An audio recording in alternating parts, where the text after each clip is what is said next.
Hola, muy buenas tardes. Muchas gracias a todos por seguirnos la transmisión que seguimos semana a semana a través de la Agrupación Mexicana para el Estudio de la Hematología.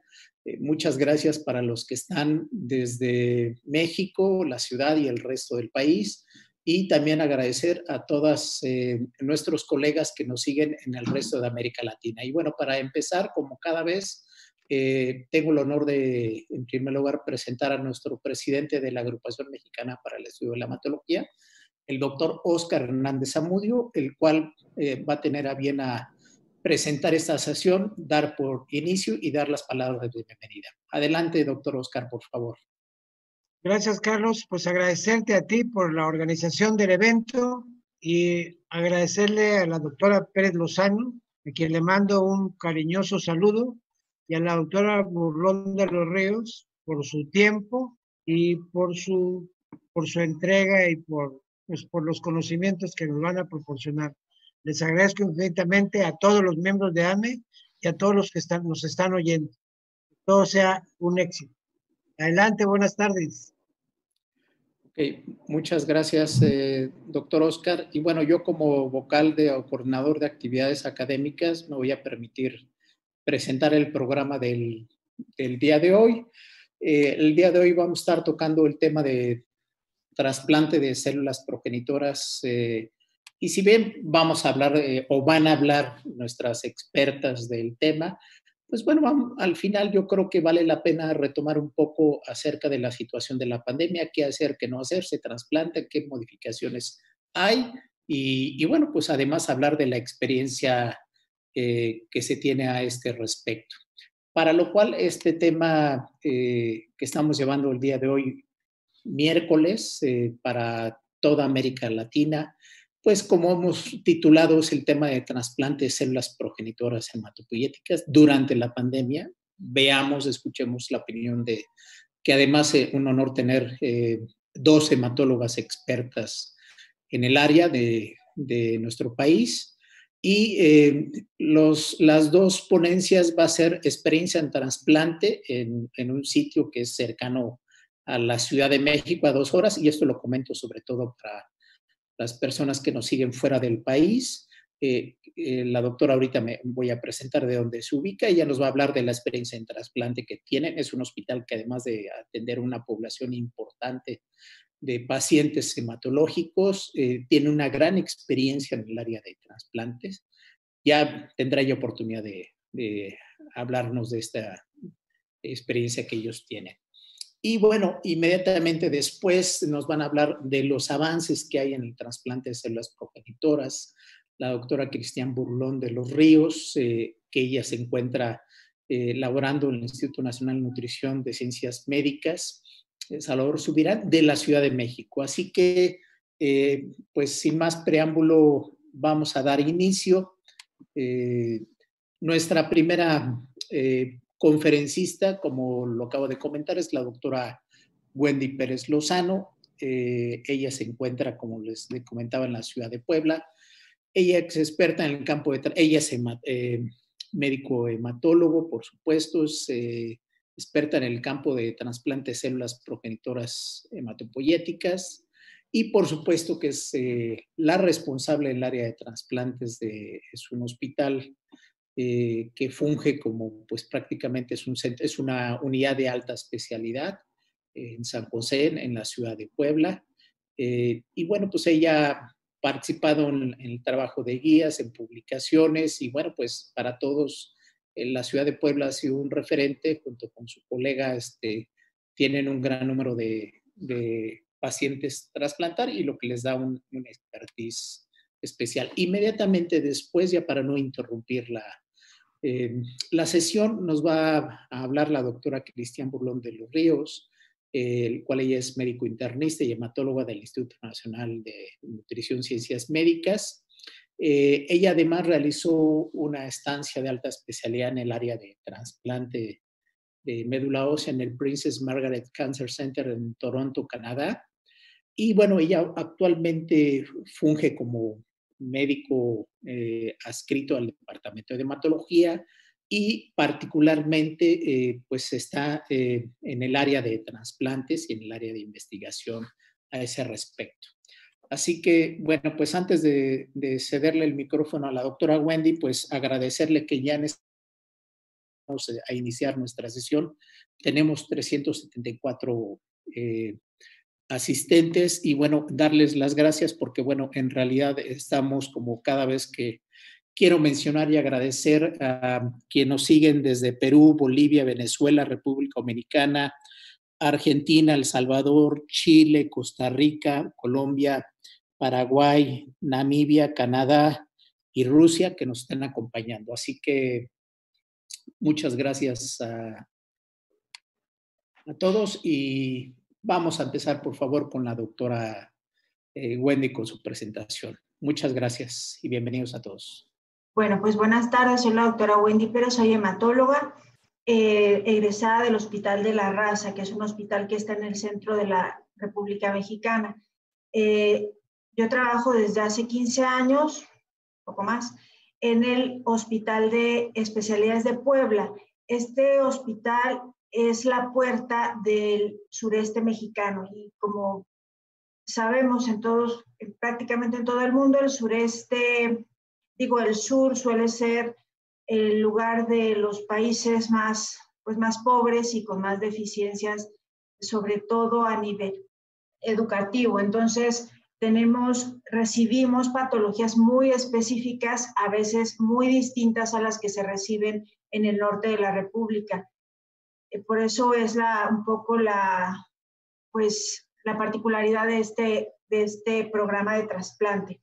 El programa de trasplante, podríamos llamarle de la era actual, inició en 1995. En ese momento, el doctor Alejandro Limón Flores, que es mi profesor hasta el momento, cada día sigo aprendiendo de él, inició a trasplantar linfomas de alto riesgo de recaída con médula ósea y a base de plaquetas. No había máquinas de aféresis, no había mucha tecnología. Antes de esto, tengo que decir que hubo un hematólogo que tuvo un adiestramiento en Japón y hizo 2 trasplantes haploidénticos. Entonces, como que nuestro centro estaba ya un poco tocado con el asunto del haploidéntico, que es en donde vamos ahorita a concluir cuando veamos los resultados. Entonces, estamos en la provincia, no tenemos todas las distribuciones que puede tener el centro de México, los hospitales más grandes, así que atendemos por igual niños y adultos. El paciente más pequeño que trasplantó el doctor Alejandro Limón tenía 9 meses, era una leucemia aguda y la paciente sigue viva y está viva y ya tiene nietos.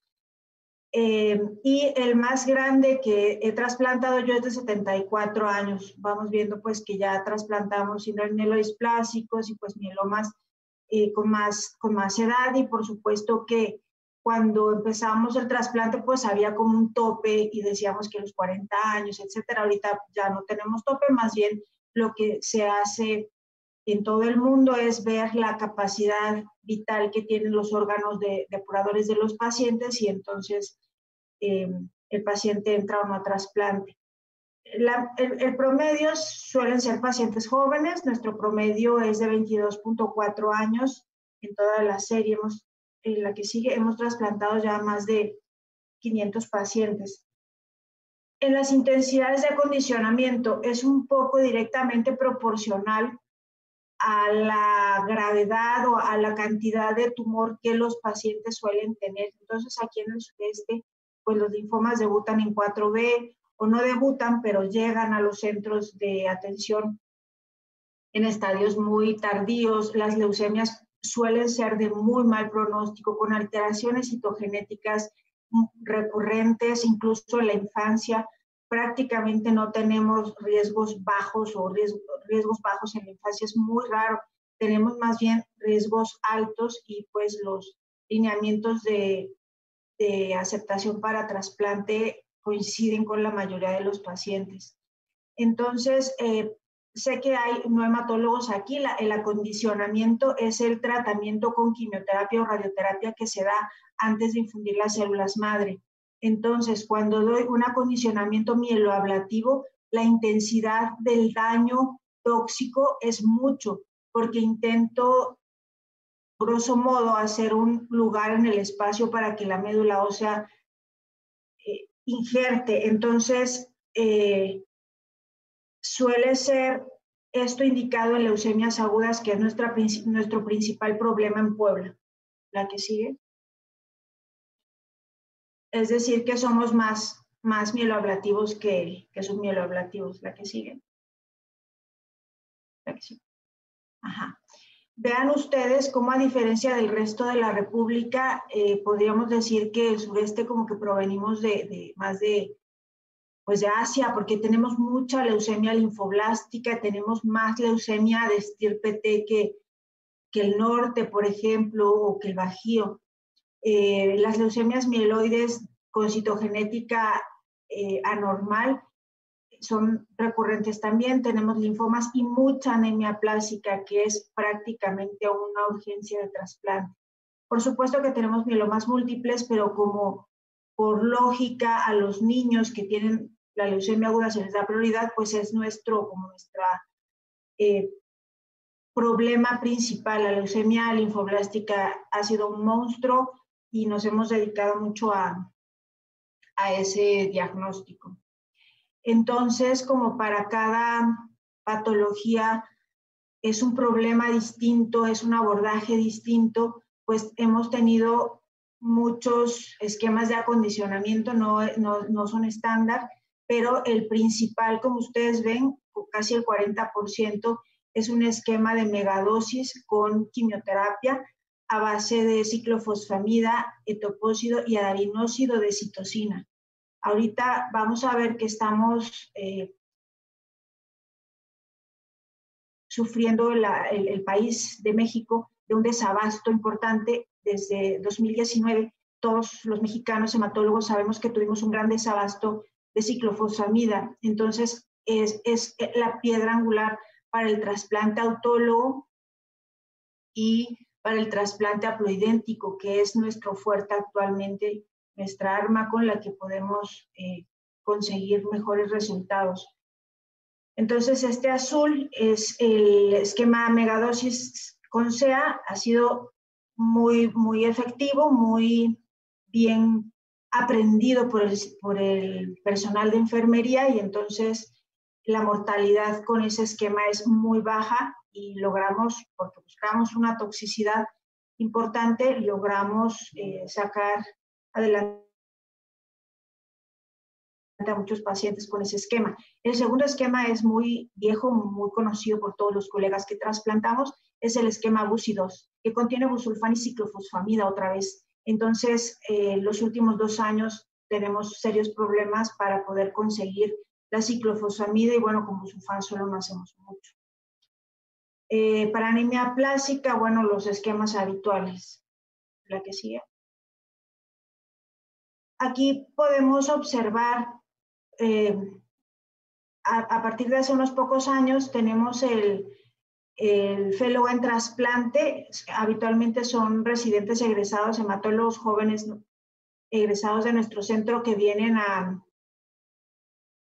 estar 6 meses con nosotros, y entonces una de ellas, la doctora Diana, hizo la recopilación y el seguimiento de la sobrevida de los pacientes dependiendo de la patología. Pueden observar cómo la leucemia linfoblástica, que es el azul, es la que tiene más seguimiento y la que tiene una expectativa de vida, pues, con trasplante, porque todos ellos tienen que tener sentencia de muerte para poder ingresar a este tratamiento, que es bastante, pues, riesgoso.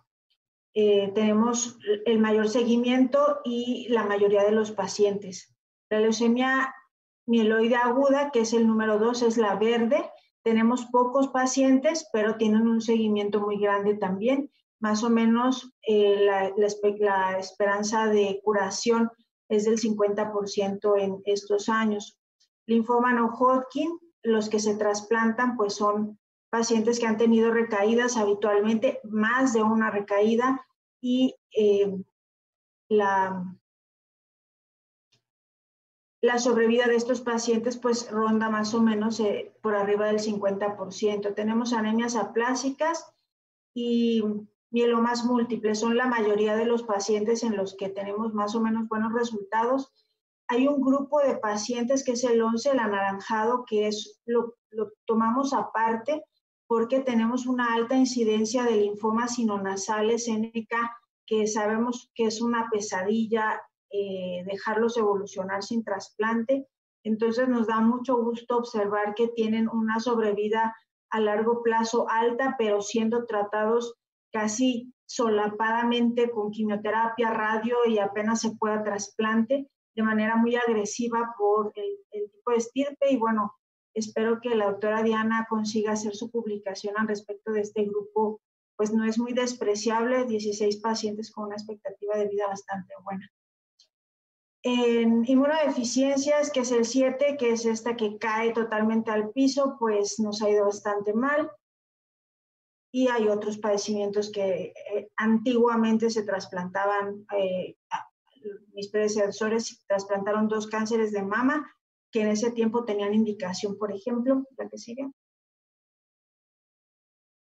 Ajá, tenemos diferentes tipos de trasplante. Hacemos, claro, trasplante autólogo, predominantemente en linfomas, en enfermedades linfoproliferativas, pero por mucho tiempo utilizamos el autotrasplante en leucemia linfoblástica del adolescente y del adulto joven como una consolidación, y obtuvimos muy buenos resultados en estos pacientes porque era muy recurrente que pues es gente que viene viajando 12 horas, 8 horas, que a veces no llega a tiempo a sus consultas. Entonces el diferimiento de las quimioterapias era una regla. Por eso el doctor Alejandro Limón decidió que pues para darle la quimioterapia que le faltaba, hacer una consolidación con trasplante. Y cuando yo llegué de la raza, pues pensé eso, yo nunca lo leí, y por un tiempo cuando estuvimos a cargo, pues dejamos de hacerlo y todos los pacientes recaían. Entonces tenemos un protocolo donde dice qué pacientes con qué características tienen que ir sin duda a trasplante autólogo. Actualmente van a haplotrasplante. Sin embargo, los que han tenido recaída del sistema nervioso central, hemos visto que no es mejor el haplotrasplante ni el autotrasplante para el control de estos pacientes, sino que el autotrasplante con dosis muy altas de quimioterapia sigue siendo una muy buena opción para ellos. Vemos entonces como el número 2, que es el trasplante autólogo, el trasplante halogénico 100% compatible, tiene su lugar. Claro, tiene una diferencia estadística enorme con el autotrasplante por razones bastante obvias, y pues el seguimiento es muy largo. El trasplante singénico, bueno, hay 3 pacientes apenas que les ha ido bastante bien, pero bueno, uno fue un linfoma, otro fue una anemia plástica y el otro fue una leucemia mieloide crónica, y bueno, les ha ido más o menos bien. El trasplante haploidéntico, comenzamos a hacer el protocolo de Johns Hopkins prácticamente a la gente que necesitaba trasplante, y al inicio hicimos enfermedades benignas, falla medular. Entonces ese grupo de pacientes que hicimos haplotrasplante en falla medular les fue bastante mal, entonces por eso cae la curva. Tenemos ahora 61 pacientes haplotrasplantados entre linfomas, leucemias agudas e incluso leucemias crónicas. Entonces, bueno, el grupo es muy heterogéneo con riesgos habitualmente muy altos. Y la curva amarilla, que es el trasplante de cordón umbilical, que ven ustedes que está, bueno, muy baja, pues es una experiencia que tuvimos. Tenemos 45 trasplantes de cordón umbilical y pues los sobrevivientes son pocos como en la mayoría de los centros mexicanos. Pero bueno, ahí está plasmada la experiencia. La que sigue. En nuestro hospital tenemos tres fuentes de trasplante habitualmente: la sangre periférica, la médula ósea y la sangre de cordón umbilical. Entonces hicimos esta evaluación. La mayoría obviamente son sangre periférica por cuestiones de comodidad del hematólogo, pero cuando empezamos a hacer haplotrasplante creo que no dejaremos de hacer médula ósea, por razones que les voy a explicar ahora. Y la anemia plástica habitualmente, o tratamos siempre de que sea en médula ósea. La que sigue. Por eso la curva está baja, porque la mayoría son haplotrasplantes. Entonces, como en todo el mundo comenzamos a tener menos hermanitos por suerte, entonces menos donadores, porque ya no hay 100% de compatibilidad. Empezamos a tener HLAs cada vez de más alta resolución, entonces cada vez nos dábamos cuenta que había menos compatibilidad, encontrábamos más diferencias, encontrábamos más la realidad, y se utilizó haplotrasplante, les digo, desde el principio. El haplotrasplante que se hizo antes de 1995, pues tenía los linfocitos T vírgenes, y entonces el resultado pues fue catastrófico. Por eso había mucho recelo en nuestro hospital de hacer haplotrasplante. Sin embargo, empezaron a haber publicaciones muy interesantes desde el año 2012 en clínica incluso, y hubo un apoyo muy grande de Ángeles Interlomas con el doctor Roberto Villa, que nos acercó al profesor más clínico que ha venido muchas veces a asesorarnos, de Johns Hopkins, el doctor Roberto Bolaños, y entonces utilizamos como un cartabón, como una receta de la que no nos quisimos salir, ese protocolo de Johns Hopkins, el primero que se publicó en 2012, y vamos a ver los resultados. La que sigue. El doctor Juan Manuel Román, residente recién egresado, hizo esta revisión de este análisis de los resultados. Bueno, para los que no son hematólogos o los que no son trasplantólogos, les parece muy lógico que poner quimioterapia después de injertar, después de trasplantar, después de haber infundido de las células madre, pues es quizá una locura. Pero fue un hallazgo muy importante que ha catapultado al trasplante en la clínica y los resultados, porque la ciclofosfamida induce tolerancia a los linfocitos incompatibles. Eso es haplo es solo la mitad del HLA compatible y pues la otra mitad no. Entonces se infunden las células medio compatibles en el paciente, están 3 días viendo cómo se van a llevar, atacando el tumor, porque suelen ser patologías muy agresivas, y al tercer día, no a otro, sino al tercer día justamente, se dan grandes dosis de ciclofosfamida. Entonces los linfocitos T que se activaron por intolerar al sitio donde van a vivir, a su hospedero, se van a desgastar en una sustancia protectora, y con la ciclofosfamida se van a morir. Entonces las que se van a quedar son las células T, que son capaces de mantener la tolerancia inmune, de tener el injerto inmunitariamente competente, e incluso de hacer una citotoxicidad y acabar con el cáncer, que es el motivo del trasplante. Entonces se entiende que antiguamente esas células T que no se controlaban eran las que mataban al paciente de enfermedad de injerto contra huésped. Por eso esta lámina nos dice que los iniciales estudios se hicieron, o los ensayos iniciales se hicieron con sangre tomada directamente de la médula ósea, que tiene menos células T. Entonces nosotros iniciamos así, directamente en quirófano. La que sigue. La que sigue. Bueno, entonces tenemos el trasplante haploidéntico, y la modalidad inicial es acondicionamiento de intensidad reducida, que es irradiación corporal total, pero a muy baja dosis, fludarabina y ciclofosfamida dosis baja. Todo esto es linfocitolítico. Y el trasplante mieloablativo es igual el acondicionamiento es igual a que si fuera idéntico. Entonces, la intensidad del MAC es muy alta, la toxicidad es muy alta. De cualquier manera, el RIC nos hacía 20 días de pancitopenia y el MAC también, solo que el MAC, pues además tenía más infecciones, más fiebre, y ya veremos qué sucedió.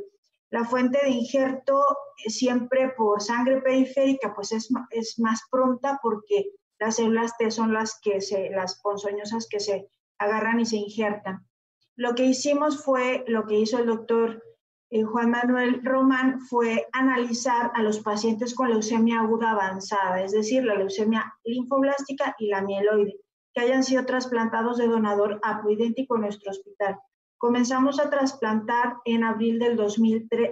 Comenzamos a trasplantar como en marzo del 2013, pero les digo que fueron aplasias y aplasias puras de serie roja. Entonces, la leucemia linfoblástica comenzó en abril del 2013 y la mayoría, el 99% de nuestros donadores tenían que ser hombres. Entonces, el seguimiento más largo es de la leucemia mieloide aguda, pero son menos pacientes. Vemos la que sigue. La que sigue. Ajá. Como la leucemia linfoblástica es más prevalente en los niños, pues tenemos muchos más niños y muchos más papás para poder encontrar el donador haploidéntico. Entonces, ven ustedes que el rango de pacientes fue de 2 a 47 años, siempre más hombres que mujeres.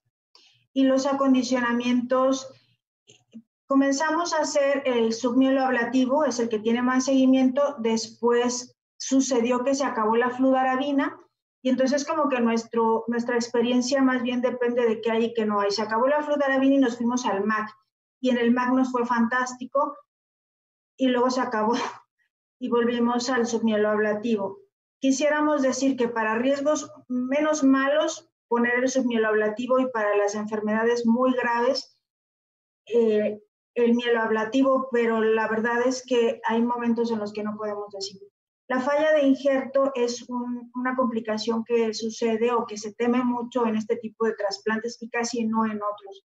Entonces, bueno, hubo un momento en el que ya trasplantábamos mucho y la verdad es que nosotros comenzamos a trasplantar médula ósea, pero todos los centros trasplantaban sangre periférica, las personas eran cada vez más, entonces muy recientemente empezamos a hacer haplotrasplante en sangre periférica, por eso ven ustedes que son muchísimas más las fuentes de médula ósea, 35, en comparación a solo 6 pacientes de sangre periférica, que justamente son los que tienen el menor seguimiento. ¿La que sigue? Las enfermedades hematológicas dan más en los hombres que en las mujeres. La que sigue. Y bueno, en el haplotrasplante esto no es diferente, en leucemia aguda no es diferente. Vamos a ver que tenemos menos pacientes de leucemia mieloide aguda. La sobrevida global la tenemos en 58.53% en general. Y vemos cómo los seguimientos son un poco distintos, más grande el seguimiento de leucemia mieloide aguda porque fue el primer niño que se trasplantó. De hecho, fue niña. Entonces queríamos comparar qué diferencia podía tener porque se sabe que si agredimos menos, si intoxicamos menos, quizás se nos mueran menos. Entonces sí, no hay un solo muerto en el cuarto, en la aplasia, en el periodo de aplasia con trasplante submieloablativo, pero el problema viene después, el problema es la recaída. Entonces vemos que todavía el dar quimioterapia sirve para acabar matando enfermedad residual. Por eso observamos que la sobrevida con el trasplante mieloablativo a la larga es mejor, es decir, que sí se pasa más saliva, pero el resultado puede ser mejor. Desafortunadamente, ahora no tenemos quimioterapia, la que sigue. Quimioterapia mieloablativa. Leucemia mieloide aguda más o menos igual. Las leucemias mieloides agudas que llegan a trasplantarse suelen ser de estirpes con citogenética muy fea, pero bien, vean ustedes aquí la diferencia clara entre los resultados a largo plazo de usar régimen de intensidad reducida y no. Por fuente de injerto es difícil decirlo porque el tiempo es muy diferente. El seguimiento en médula ósea es inmensamente más grande, entonces ya se ve la verdad, ya se observa el resultado final. Tenemos muchos más pacientes y la sangre periférica, bueno, pues están bien, pero ya en este año comenzaron a haber infecciones importantes, sobre todo por citomegalovirus. Porque para sangre periférica usamos un inmunosupresor adicional que es la globulina antitimosita. Más o menos igual, la médula ósea tiene más seguimiento, por lo tanto vamos perdiendo más pacientes porque les da más tiempo de hacer cosas.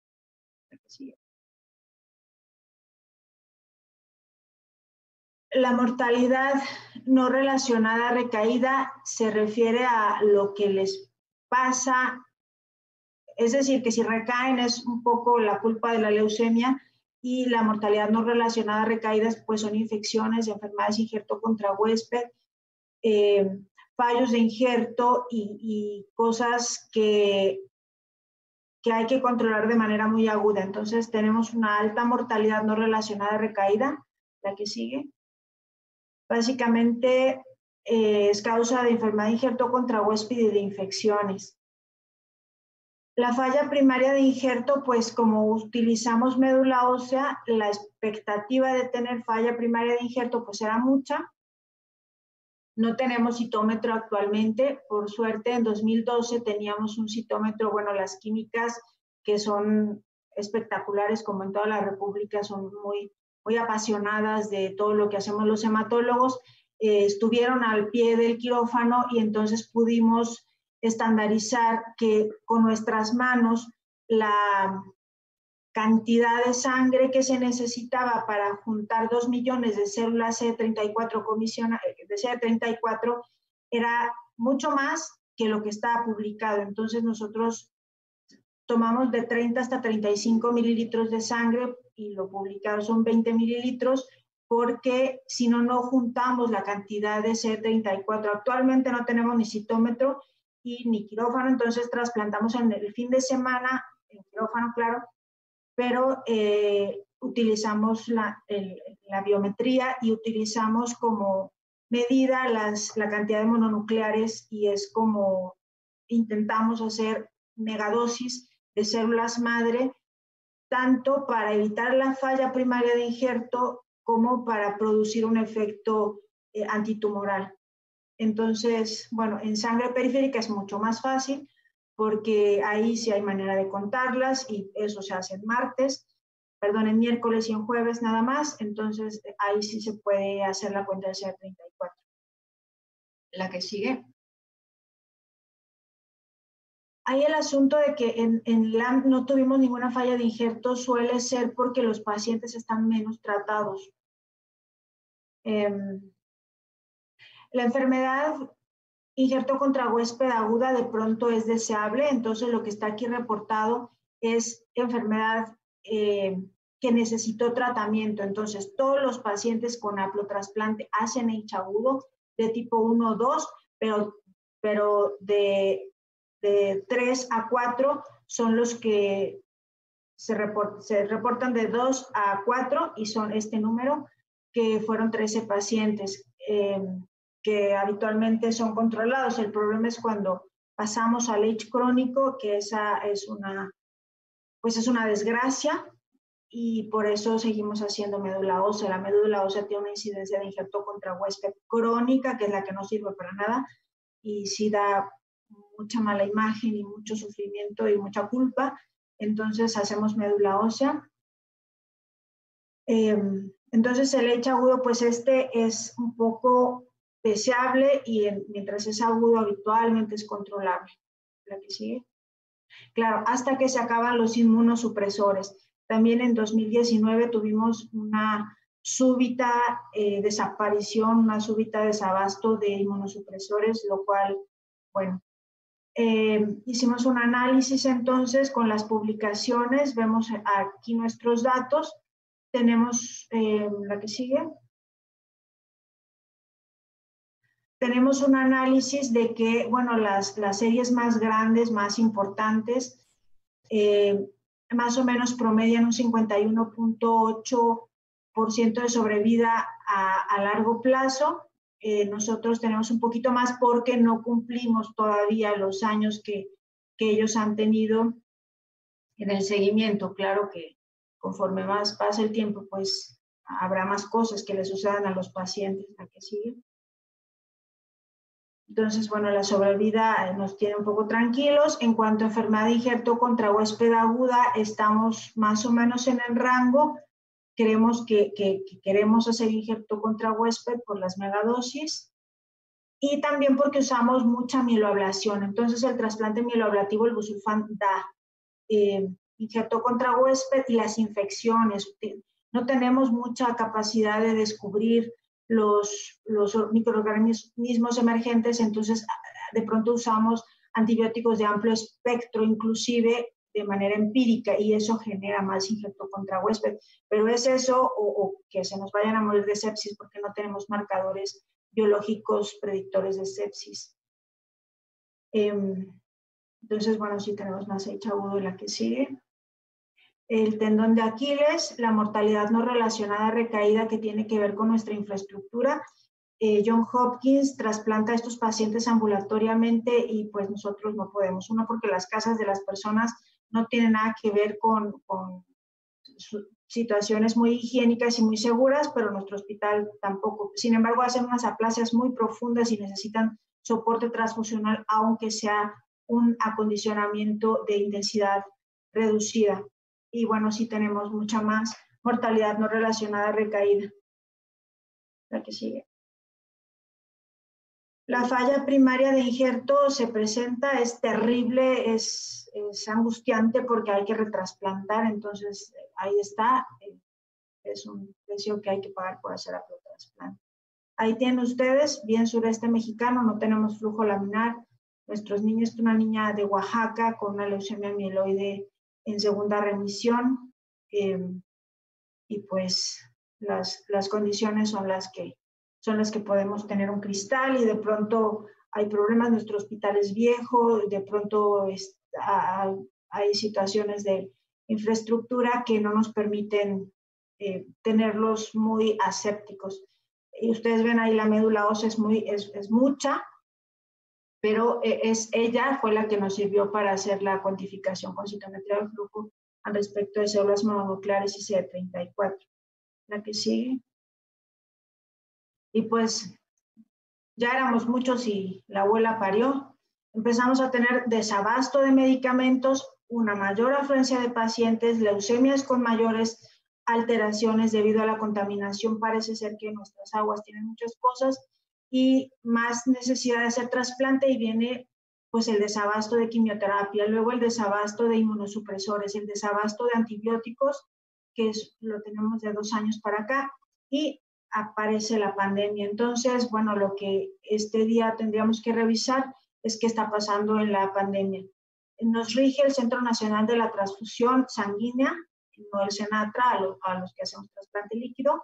La que sigue, entonces ellos nos dicen que hay que tener un semáforo de pacientes urgentes, que si es urgente, que si su vida está en riesgo por progresión de la enfermedad, hay que trasplantar, y estos son todos, en el caso de nosotros, que primero pues ahí estarían las leucemias que tendríamos que trasplantar, los linfomas de riesgo alto, las enfermedades hematológicas no malignas se podrían diferir, y es muy complicado porque las anemias aplásicas pues tampoco esperan, si se trasplantan después es muy feo el desenlace, y los trasplantes con mieloma deberían esperar. Eso nos dice en abril de 2020 el Centro Nacional de la Transfusión Sanguínea. Hay cosas interesantes en este documento, donde de por sí teníamos problemas para poder completar protocolos, pero ahora tenemos marcas específicas para poder trasplantar. Entonces, si el paciente ha estado cerca de un sospechoso, tiene que esperar 30 días y los pacientes, es muy complicado esto de diferirlos un día o dos, es muy complicado porque la logística para entrar al área de trasplante, que son 2/4 de adultos y 2 de niños, pues ya era muy jaloneada. El trasplante deberá demostrar la ausencia de RNA viral en 2 muestras de exudado nasofaríngeo analizadas por RT-PCR en un reporte emitido no más de 7 días antes de la donación, y tenemos un problema enorme para tener pruebas en gente incluso que no va a donar, etcétera. Incluso el receptor tiene que estar negativo a la RT-PCR, y estos pacientes suelen o deberían ir a consulta en el post-trasplante inmediato hasta 2 veces por semana durante el primer mes. Entonces, reducir las consultas post-trasplante resulta catastrófico porque necesitan estarse viendo, estarse tocando, estarse escuchando para poder controlarse. Entonces, las consultas virtuales son en trasplante absolutamente complicadas.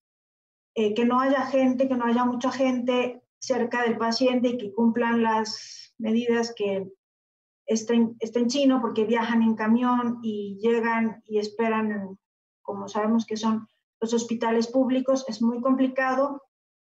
Que los exámenes de laboratorio se realicen fuera de áreas concurridas. Verán ustedes las filas que se llegan a hacer en los laboratorios clínicos, pues también ha sido muy complicado. Y entonces ahorita nos dicen que para incluso haplotrasplante se aconseja que se criopreserve, porque casi todo el mundo utiliza el trasplante en fresco en haplotrasplante, empieza el acondicionamiento y el día del trasplante entra uno a quirófano y saca la médula. Pero si el día del trasplante el donador está infectado, pues el paciente se moriría. La que sigue. Así que, bueno, tenemos el Seguro Social tiene una suspensión de labores en cuanto a trasplante. Nuestro centro, el rector de todo tipo de trasplantes, nos ha dicho que estamos detenidos, no trasplantamos más. De hecho, yo ahorita estoy en apoyo en esta contingencia, estoy en el apoyo de ver a los pacientes con linfomas y enfermedades linfoproliferativas, porque no trasplantamos desde el 28 de marzo y a los pacientes que egresaron después de esos días, pues han tenido cantidad de cosas que les han sucedido. Entonces, bueno, estamos en momentos muy críticos y pues es todo lo que tengo que decirles el día de hoy. Les agradezco su atención.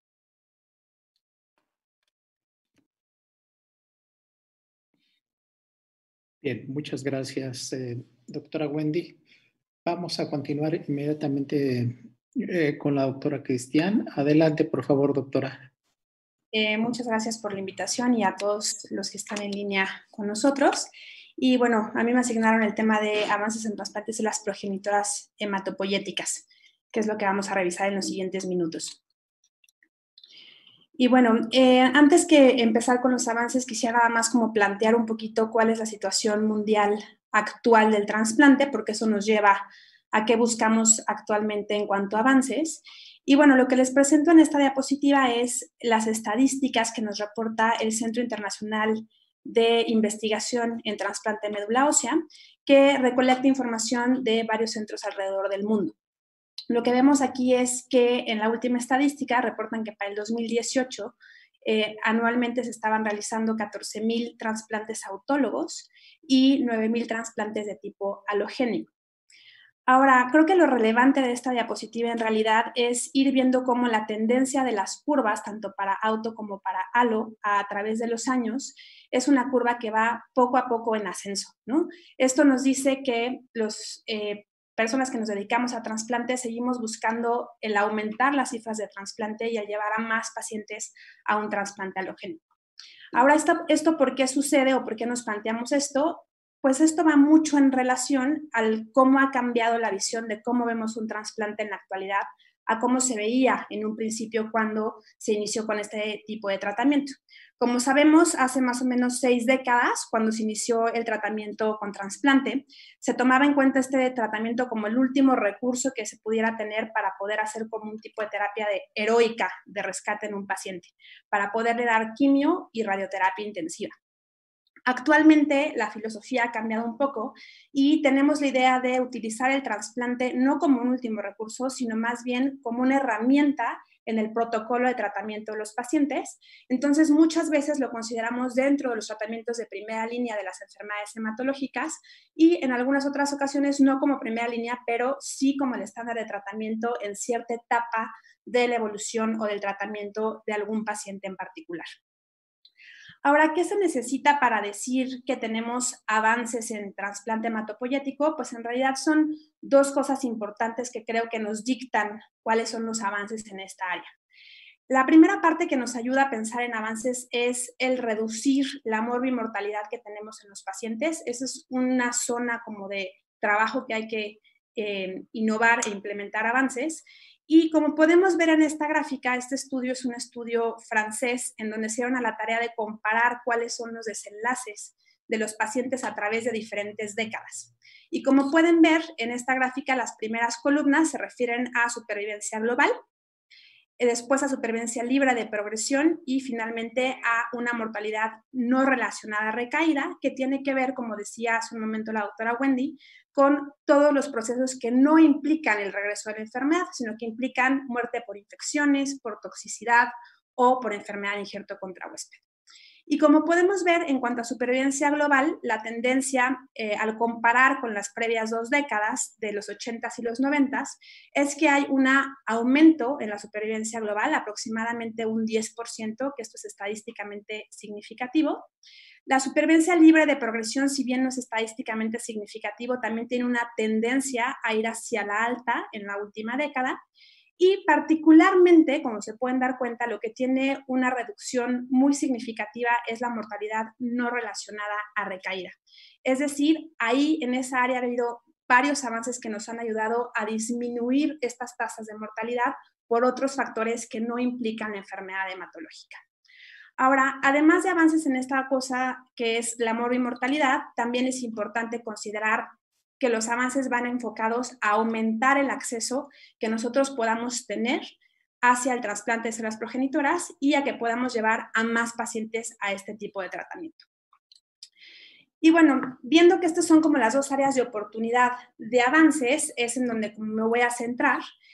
Y bueno, también es muy importante recordar que el trasplante no es como tal solo un procedimiento y una intervención, sino que implica un proceso muy amplio y que además implica un equipo multidisciplinario muy extenso.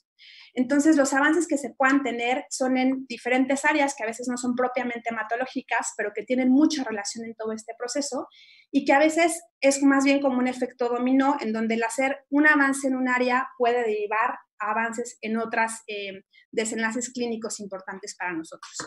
Entonces, en el área de morbimortalidad, particularmente, tenemos diferentes factores en los que hay avances, como son el campo infectológico, el campo de enfermedad de injerto contra huésped, las toxicidades y a nivel de la recaída.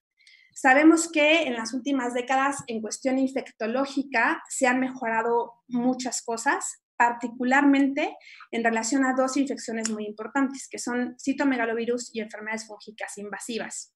¿Qué ha hecho que mejoremos en este aspecto? Pues usualmente pruebas de diagnóstico temprano moleculares, tratamientos profilácticos mejores, más amplios, pero también terapias preventivas antes de que llegue una infección como tal o una enfermedad invasiva como tal, y obviamente también el avance en ciertos medicamentos antimicrobianos que tienen una buena eficacia en cuanto a control de infecciones con menores perfiles de toxicidad.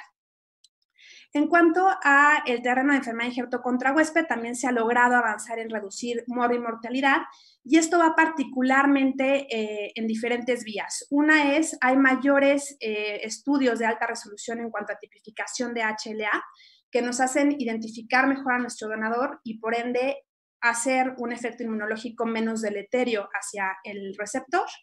También ha habido un avance en cómo ajustar los acondicionamientos para poder hacer que existan menos tasas, particularmente de enfermedad injerto contra huésped en agudo, es decir, actualmente utilizamos más acondicionamientos de intensidad reducida y menos dosis de radiación corporal total.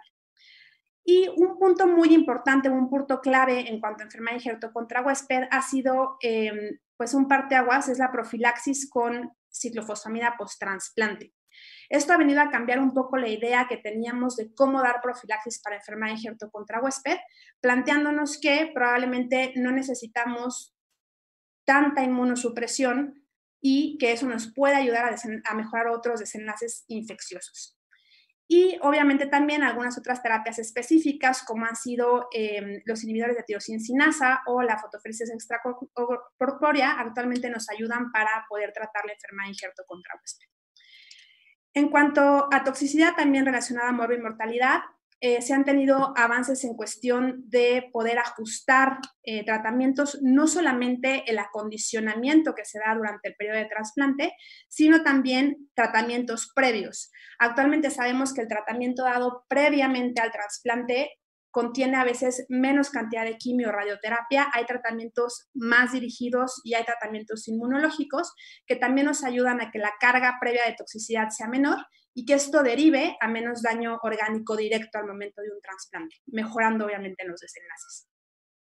Y también en el terreno de morbi-mortalidad hemos logrado ciertos avances que reducen las recaídas post-trasplante y esto particularmente también asociando a dos ramas de tratamiento, tanto la pre-trasplante como la post-trasplante.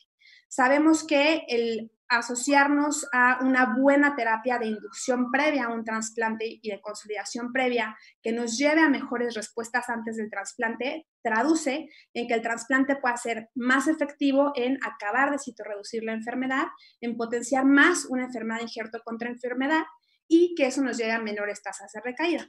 Y asimismo, el dar ciertos mantenimientos post-trasplante van a beneficiar a que nuestras tasas sean menores y nuestras mortalidades asociadas a esto también vayan en reducción. Ahora, en cuanto al acceso al tratamiento, son dos puntos en particular que han hecho cambios en que podamos llevar a los pacientes a trasplante. Un punto muy importante es en cuanto al donador, en cuanto a la selección. Aquí lo más importante en la última década realmente ha sido que ha cambiado nuestra perspectiva de solamente encasillarnos a un donador 100% compatible a buscar otras alternativas de donadores.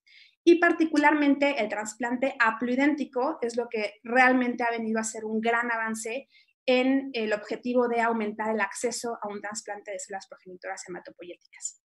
Y en cuanto a lo que platicamos del receptor, actualmente también tenemos avances clínicos que nos ayudan a poder ofrecerle esta terapia a más personas.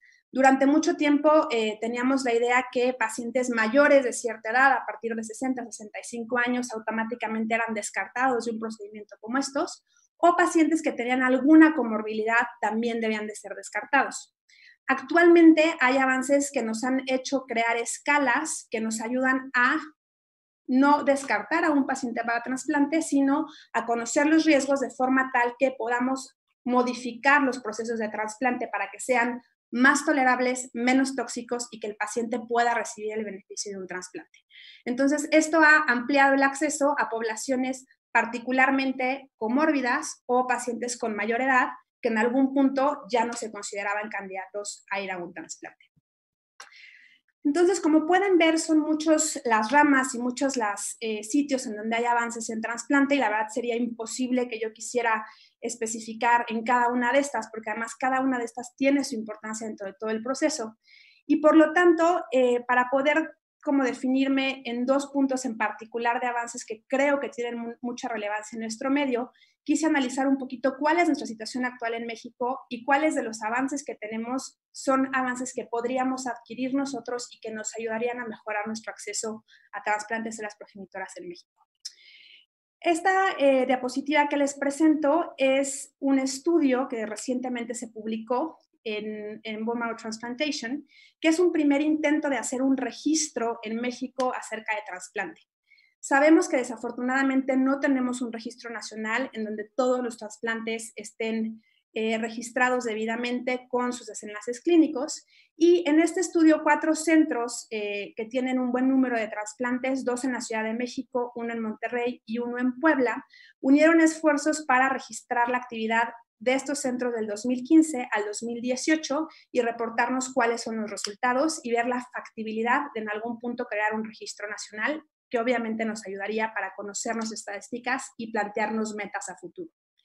Y como vemos aquí, en un total de 473 pacientes fueron los que se registraron en 4 años, 55% de estos pacientes fueron trasplantes autólogos y 45% fueron trasplantes alogénicos, incluidos dentro de este grupo el trasplante haploidéntico. En cuanto a desenlaces de supervivencia, podemos ver cómo se reportó a 2 años una supervivencia del 89% para los pacientes en trasplante autólogo, de 55% para pacientes con trasplante alogénico y 40% para pacientes en trasplante haploidéntico. Entonces, con estos datos lo que podemos pensar es nuestros resultados en cuanto a desenlaces realmente no son tan malos, ¿no? Realmente estamos equiparados en algunos parámetros a los desenlaces a nivel mundial, pero realmente en lo que estamos muy bajos todavía es en lograr ese acceso en muchos de los pacientes que sabemos que no solamente es por infraestructura, por costos, sino a veces también por algunas otras ausencias como son los donadores. Entonces, en base a esta falta de acceso que tenemos en México, me planteé desarrollar un poquito más los avances, particularmente en trasplante haploidéntico y otra estrategia que es la ciclofosfamida post-trasplante, que también es una estrategia que puede aumentar en nuestro medio el acceso y las complicaciones en nuestros pacientes.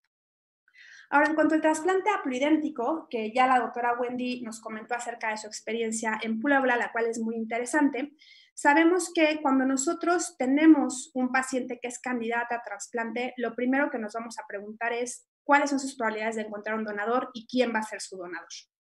Entonces, sabemos que de forma clásica, como gold estándar para llevar a alguien a trasplante era encontrar un donador que fuese 100% compatible, esto definido por compartir 2 haplotipos que hubiesen heredado los mismos del padre y de la madre, y esto deriva a que el donador ideal fuera un donador compatible relacional, es decir, un hermano 100% compatible. Desafortunadamente sabemos que la probabilidad en general de que alguien encuentre un donador es baja, es entre un 25 y un 30%, lo que implica que solo 1/4 de los pacientes que consideremos para trasplante van a tener esta opción ideal de donador. Entonces, ante este panorama, había surgido la alternativa de buscar que por azar en el mundo alguien compartiera 10 de 10 u 8 de 10 antígenos del HLA y que pudiera ser un donador alternativo, es decir, un donador compatible aunque no fuese relacionado. Y estos usualmente vienen de registros internacionales, se busca una compatibilidad ya sea en adultos o en células de cordón umbilical y son los que se utilizan para un trasplante. Ahora, ¿cuál es específicamente el problema de este tipo de donadores en México?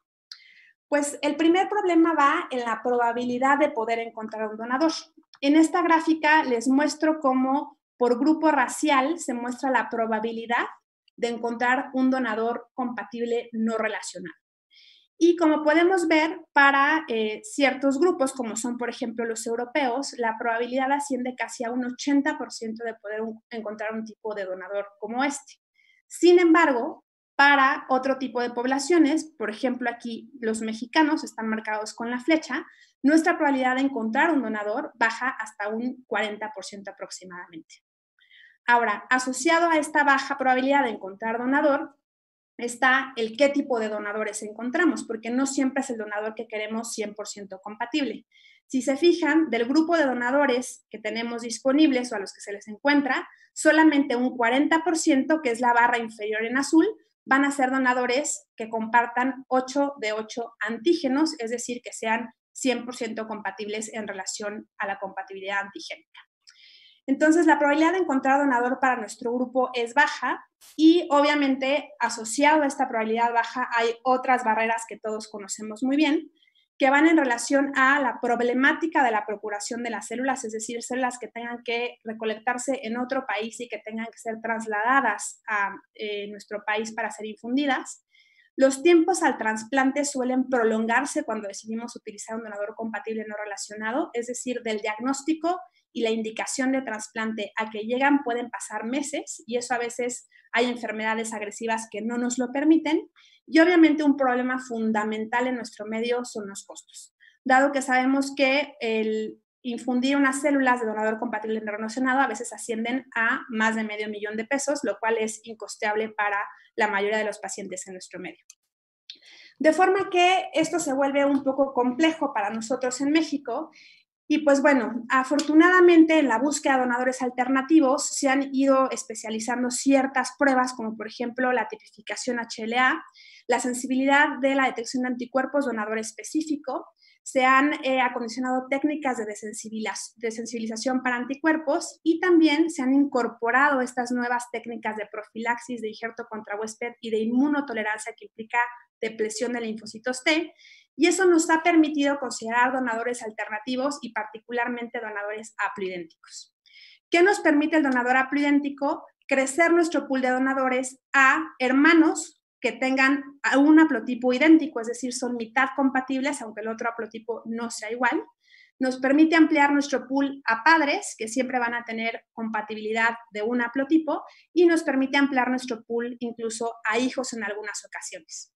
De cierta forma que el trasplante haploidéntico podría garantizarnos el acceso casi en un 100% en la mayoría de los pacientes. Obviamente, en este punto, la pregunta que muchos me harían sería, bueno, te garantiza el acceso y vas a poder tener un donador, pero ¿cómo son los resultados y si realmente son comparables y si es lo mismo trasplantar con un donador compatible relacionado, no relacionado o un haploidéntico? Y pues bueno, sabemos muy bien que al inicio el trasplante haploidéntico era muy limitado en uso, y esto particularmente porque se tenían dos miedos. Uno era las reacciones aloreactivas bidireccionales de las células T, que generaban esa diferencia antigénica, que podían llevar a más tasas de H y más tasas de falla del injerto.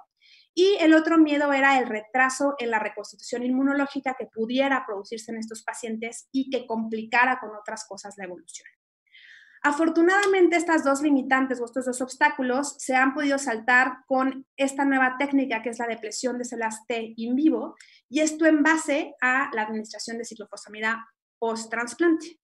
Y con esta técnica lo que actualmente se puede hacer es evidenciar que los desenlaces clínicos de un trasplante haploidéntico con esta plataforma de profilaxis son equiparables en cuanto a supervivencia global, supervivencia libre de progresión, tasas de recaída, mortalidad e injerto contra huésped. Ahora, para mostrarles un poco de la evidencia que existe, les traje 3 de los artículos más importantes que me parecen que afirman esta información. Este primero que tenemos aquí es un metaanálisis que se publicó en el 2019, en donde se hizo un análisis comparando los desenlaces de trasplantes haploidénticos contra los desenlaces de un trasplante de un donador compatible relacionado, es decir, hermanos. Se incluyeron 1.410 haploidénticos, 6.396 de donador no compatible relacionado. Entre los pacientes había múltiples diagnósticos hematológicos, incluyeron tanto esquemas de acondicionamiento mieloablativo como de intensidad reducida, se incluyeron fuentes de médula y de sangre periférica, y la profilaxis de injerto contra huésped fue obviamente basada en ciclofosfamida post-trasplante en los haploidénticos contra el estándar en los relacionados, que es un inhibidor de calcineurina con metotrexate y en algunas ocasiones más mofetilmicofenolato. Ahora, ¿cuáles fueron los resultados de este análisis en cuanto a desenlaces clínicos?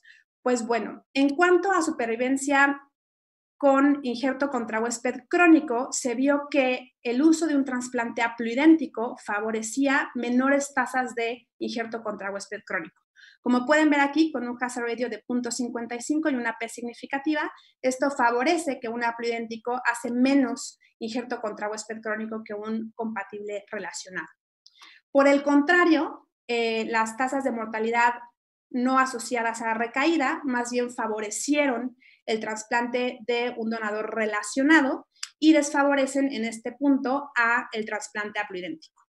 Pero en desenlaces ya mayores o globales, como son la supervivencia libre de progresión, no hubo una diferencia estadísticamente significativa entre los dos tipos de donador utilizado, y en cuanto a las tasas de injerto contra huésped agudo, tampoco hubo una tasa diferente en cuanto al riesgo de este tipo de afección. Entonces, este estudio lo que nos dice es que el trasplante haploidéntico es comparable al de un donador compatible relacionado en desenlaces globales, como son supervivencia libre de progresión, y con cierto beneficio a que da mayor protección en cuanto a injerto contra huésped crónico. A seguir de eso vendría la pregunta si un haploidéntico es equivalente a un donador compatible relacionado y si es equivalente a un donador compatible no relacionado. Y para esta pregunta está este otro metaanálisis en donde se incluyeron los 3 grupos de pacientes: haploidénticos, donadores relacionados y los no relacionados. Se incluyeron básicamente el mismo escenario, múltiples diagnósticos, ambos acondicionamientos y ambas fuentes de células. Y aquí la profilaxis fue también muy similar. Ciclofosfamida para haploidénticos, el esquema clásico para pacientes en donador compatible relacionado y un inhibidor de calcineurina con metotrexate y en algunas ocasiones ATG para los pacientes no relacionados. ¿Y qué resultados vieron en este estudio al comparar estos grupos? Pues se vio algo un poquito similar al previo. Es similar en relación a injerto contra huésped crónico, como pueden ver en el primer esquema. En la parte superior se compara haplo contra donador compatible relacionado y en la parte inferior haplo contra donador compatible no relacionado.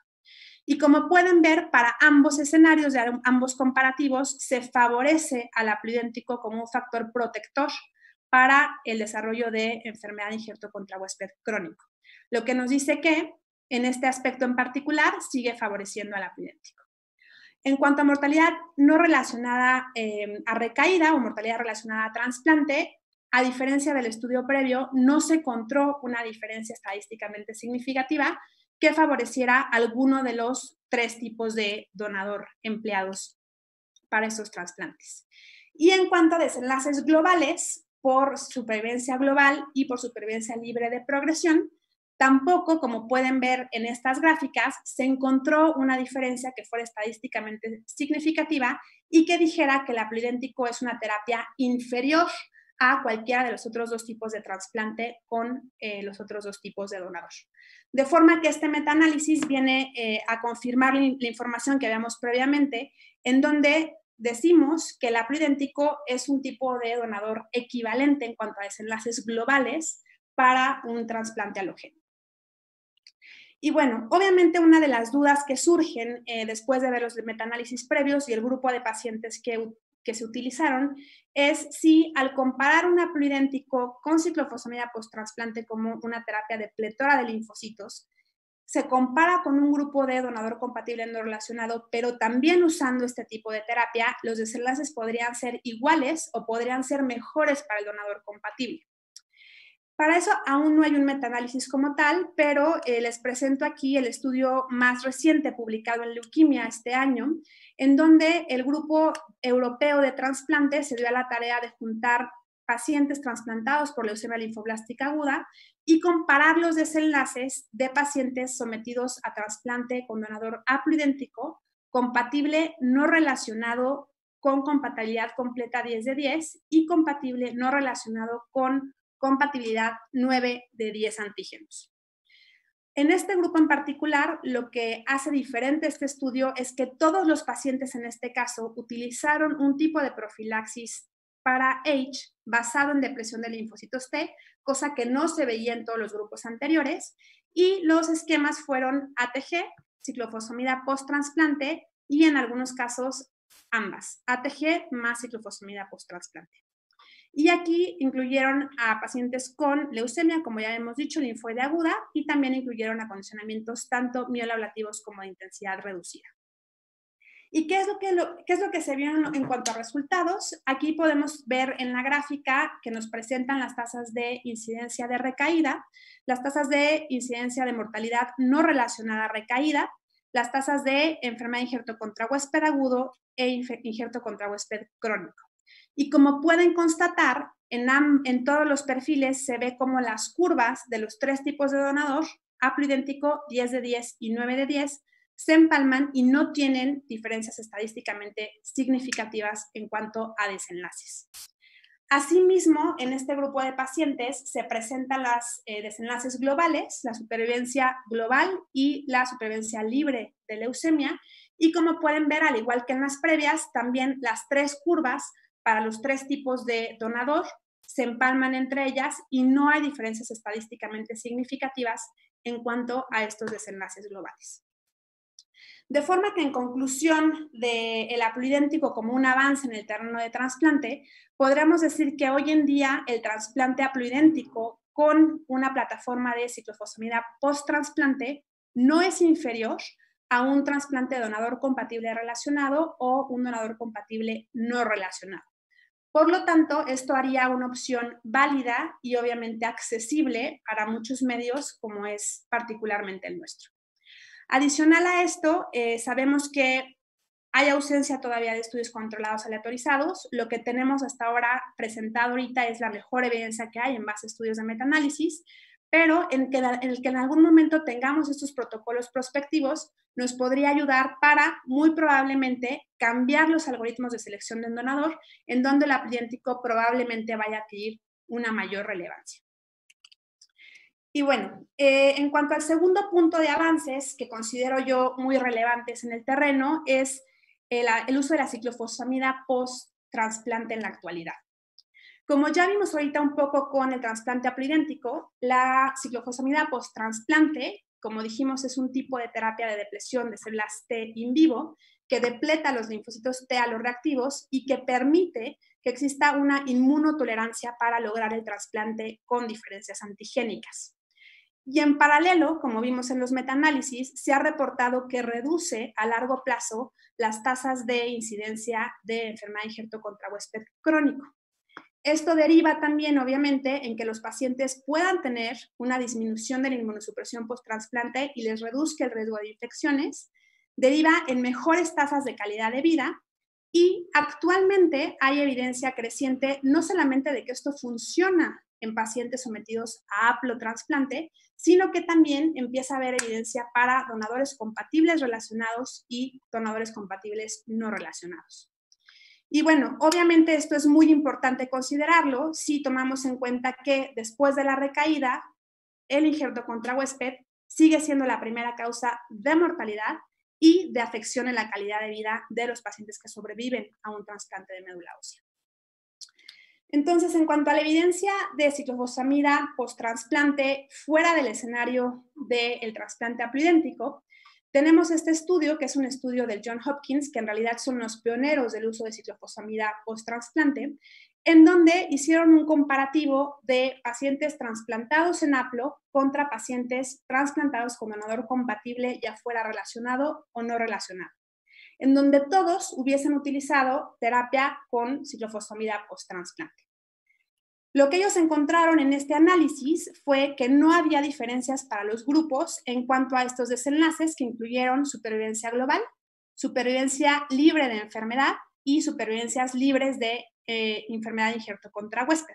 Como pueden ver en las 3 gráficas que corresponden a donador relacionado, no relacionado y haploidéntico, las curvas no tienen una diferencia estadísticamente significativa.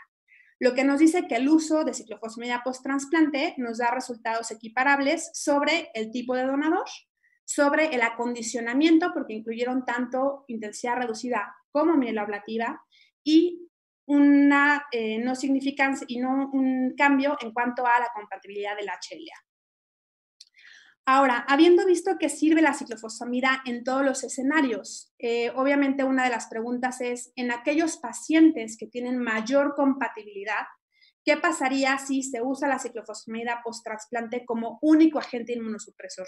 Es decir, quito el inhibidor de calcineurina, el metotrexate, el mofetil, reduzco el tiempo de inmunosupresión y dejo como único agente la ciclofosfamida post-trasplante. Y en este tenor se realizó este estudio multicéntrico prospectivo de fase 2, en donde se incluyeron 92 pacientes, a los cuales se les dio como único agente de profilaxis para injerto contra huésped ciclofosfamida post-trasplante. Aquí en el recuadro inferior pueden ver cuál fue el esquema de tratamiento de los pacientes. Se les dio del día -5 al -2 un esquema mieloablativo basado en busulfán y fludarabina. Se infundió las células madre en el día 0 y posteriormente en el día 3 y 4 la ciclofosfamida a dosis de 50 miligramos por kilo por dosis. En este grupo se incluyeron todas las neoplasias hematológicas, se incluyeron donadores compatibles relacionados y compatibles no relacionados únicamente, ya que se buscaba el efecto de agente único en pacientes compatibles. ¿Y cuáles fueron los resultados de dar como agente único ciclofosfamida? Pues en cuanto a supervivencia libre de enfermedad, reportaron una tasa de 62% a 2 años y para supervivencia global 67% también a 2 años. Y adicional a estas tasas de supervivencia buenas, reportan también las tasas de enfermedad injerto contra huésped y de mortalidad relacionada al trasplante, siendo la enfermedad injerto contra huésped en agudo en un 51%, pero grados 3 y 4, es decir, grados graves, solamente el 15%, y enfermedad injerto contra huésped crónica en un 14% de los pacientes. Y en cuanto a la mortalidad relacionada a trasplante, tanto a 100 días como a 1 año, se reportó en 9% y 16% en este grupo de pacientes, lo cual da tasas de desenlaces muy favorables como uso de trasplante de ciclofosfamida como agente único. Adicionalmente, en este estudio quisieron comparar algunos otros factores que pudiesen haber afectado en supervivencia, particularmente el efecto de los donadores, tanto relacionados como no relacionados, y como podemos ver en la parte superior, no hubo una diferencia en cuanto al tipo de donador, una vez dada la ciclofosfamida, y en donde sí hubo una diferencia estadísticamente significativa y que no es de extrañarse, es en el estadio de la enfermedad en el que entraron los pacientes a trasplante. Como pueden ver aquí, en la curva azul se muestran aquellos pacientes que entraron a trasplante en respuesta completa, es decir, morfológica y molecularmente indetectables, y lograron unas respuestas muy buenas de hasta una supervivencia global arriba del 80%, comparado con aquellos pacientes que entraban con enfermedades activas o enfermedades morfológicamente inactivas, pero con mínimas residuales positivas, que tuvieron desenlaces francamente mayores. Entonces, esto nos dice que la supervivencia en este escenario se sigue afectando más por el estatus de la enfermedad al momento y que en este punto la ciclofosfamida como estrategia única no tuvo este factor de empeorar desenlaces, sino por el contrario, tuvo desenlaces equiparables. Y finalmente, quiero mostrarles este otro estudio que también es de uso de ciclofosfamida post-trasplante en la actualidad, pero en este estudio es un escenario de utilizarlo en pacientes que tienen donadores no relacionados y que son no relacionados con mucha incompatibilidad. Este estudio aún no está en extenso, apenas se presentaron datos preliminares en el Congreso Americano de Trasplante de este año y el objetivo era buscar aquellos pacientes que por ser grupos minoritarios tienen muy poco acceso a trasplante y que solamente pueden encontrar donadores no relacionados con compatibilidades menores de 8 de 8, es decir, 7 de 8, 6, 5 o hasta 4 de 8 antígenos compatibles. Este estudio también fue liderado por el Johns Hopkins y incluyeron ya 80 pacientes. Su plataforma de tratamiento de profilaxis fue ciclofosfamida post-trasplante con inhibidor de calcineurina más mofetil. Muy importante que el 50% de estos 80 pertenecían a estos grupos minoritarios por los cuales se está implementando este trabajo. Y en este grupo incluyeron todas las neoplasias hematológicas, su fuente de células fue exclusivamente médula ósea e incluyeron acondicionamientos tanto mieloablativos como de intensidad reducida. Los resultados son preliminares y son a muy corto plazo todavía por el tiempo que lleva el estudio, pero dentro de lo relevante de un trasplante tan incompatible está el que nos presentan una supervivencia global a 100 días de 92% para esquemas mieloablativos y 90% para intensidad reducida. Reportan tasas de H agudo en 35 y 30% también respectivamente. Y muy relevante, reportan tasas de falla de injerto de 0% en pacientes con intensidad mieloablativa y de 7.5% para pacientes con intensidades reducidas. De forma que este estudio abre un poquito este panorama a que el uso de la ciclofosfamida puede tener esta utilidad ya no solo en APLO, sino en pacientes con mayores grados de incompatibilidad. Y esto es exitoso hasta el momento en que hay buenas tasas de injerto y hay tasas aceptables de injerto contra huésped agudo a pesar de la alta incompatibilidad. Obviamente, algo que mencionan ellos es que empezaban a haber tasas de reactivación de infecciones particularmente virales, virus BK y herpes humano 6, un poco más altas, y que obviamente el seguimiento a largo plazo es determinante para ver si esto no tuviese efecto en algún punto sobre las mortalidades no relacionadas a recaída. Entonces, en conclusión de la ciclofosfamida post-trasplante como un avance en acceso a trasplante, podríamos decir que la plataforma en combinación con inhibidor de calcineurin imofetil se asocia a una alta tolerancia bidireccional inmunológica, que fuera del trasplante haploidéntico también parece ser altamente efectiva y una estrategia prometedora como profilaxis, de forma que impactaría en reducir el tiempo de inmunosupresión y obviamente las complicaciones asociadas a esto de nuestros pacientes. ¿Qué tiene como pendiente este avance? Pues obviamente el cómo asociar la ciclofosfamida post-trasplante a otros factores del trasplante, como son el acondicionamiento, las fuentes de injerto, el impacto que esto puede tener en infecciones también a largo plazo y obviamente el impacto que esto pueda tener en el contexto de enfermedades hematológicas benignas, en donde todavía el efecto de la tolerancia y el quimerismo no está todavía tan bien establecido. Y pues en conclusiones globales, podemos decir que sí, los avances en trasplante en la última década son múltiples, como les mencioné en una de las primeras diapositivas, pero que lo importante a considerar en la época actual es que ya no podemos quedarnos con la idea de que un trasplante con un mismo esquema y un mismo procedimiento es la estrategia para todos. Realmente el ver que hay avances en cada área y en cada proceso del trasplante nos debe llevar a una vía de personalizar los procesos y las técnicas, que son lo único que puede hacer que en algún momento mejoremos aún más los desenlaces y avancemos aún más en trasplante alogénico. Y eso sería mi última diapositiva. Muchas gracias por estar con nosotros. Bien, muchas gracias, doctora Cristian. Vamos a pasar a un pequeño foro de preguntas. Tenemos algunas preguntas y comentarios en lo que nuestro auditorio se anima a hacer las preguntas. Mientras les sigo dando las cifras, bueno, pues estamos llegando a casi 820 personas que nos están siguiendo a través de esta plataforma y a través de Facebook Live. Igualmente tenemos aproximadamente un poco más de 50 personas. Tenemos un total de más de 850 personas para un tema específico. Creo que ha resultado atractivo.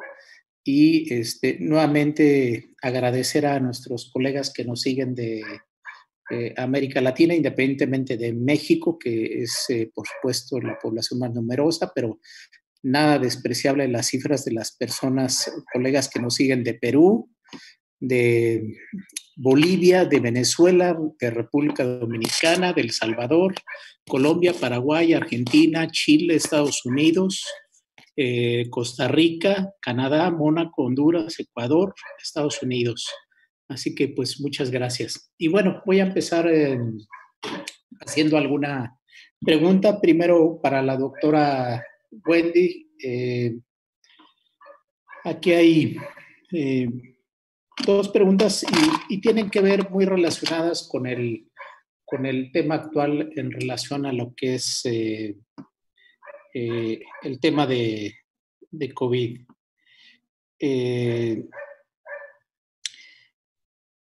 Y bueno, dice, ahora con la pandemia del COVID, ¿cuál sería la modalidad para el trasplante? ¿No? Así como las transfusiones sanguíneas.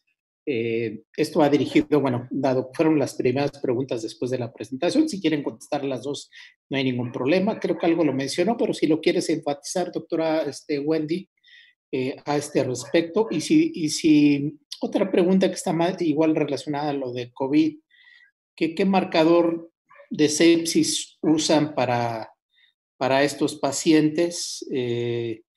si utilizas hemocultivo, procalcitonina o el Bacaler, ¿sería útil? ¿Qué pruebas utilizas para valorar procesos infecciosos en estos pacientes? Sí, muchas gracias.